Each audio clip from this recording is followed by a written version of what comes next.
इसमें हमारे जो हेल्थ फैसिलिटीज़ हैं वो क्योंकि सीधे जनता से जुड़ा हुआ एक बहुत इंपॉर्टेंट मुद्दा है, तो उसके संबंध में एक बहुत ही डिटेल्ड आज समीक्षा की गई, जिसमें हमारे जो मेन चीज़ें हैं वहाँ पे जैसे दवाइयों की उपलब्धता है वो अवश्य सुनिश्चित होनी चाहिए, हॉस्पिटल्स के थ्रू ही दवाइयाँ देनी चाहिए। सेकेंड, हमारे जो डायग्नोस्टिक्स हैं वो सारे टेस्ट अवेलेबल होने चाहिए और हर समय इमरजेंसी में भी अवेलेबल होने चाहिए, और उनकी रिपोर्टिंग आदि की भी हम लोगों ने कहा है कि एक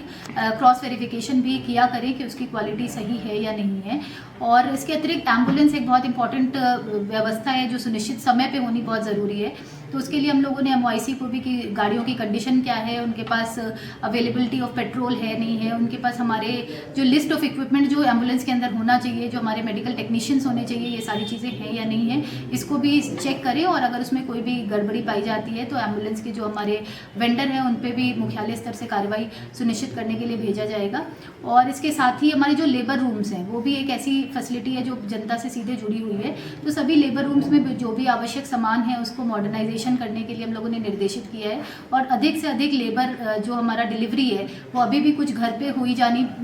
ये पाई गई समीक्षा में, तो ये भी इंश्योर करने के लिए कहा गया है कि सभी डिलीवरीज हमारी इंस्टीट्यूशनल डिलीवरीज ही हों, और उसके लिए पहले से अगर माता को वहाँ पे लाकर एडमिट करने की आवश्यकता पड़ती है तो वो भी अवश्य करें। जो हमारे कंस्ट्रक्शन काम है जहाँ पे अगर कहीं बिजली पानी और जो हमारे बेसिक फैसिलिटी अगर कहीं हॉस्पिटल्स में नहीं है तो उसकी लिस्ट तत्काल दिया जाए और उसमें भी ये नेसेसरी फैसिलिटीज़ इंश्योर कराई जाए। कुछ जगह ऐसे होते हैं कि जहाँ पे अगर मान लीजिए टेक्नीशियन है परंतु मशीन एक्सरे की नहीं है या वाइस वर्सा है, तो उस तरीके से रैशनलाइज किया जाए जिससे हमारे जितने भी रिसोर्सेज अवेलेबल हैं उसके ह्यूमन रिसोर्स भी उसी जगह पे अवेलेबल हो सके, जिससे जनता को पूरी सर्विसेज समय पे और सुचारू ढंग से प्रोवाइड की जा सके।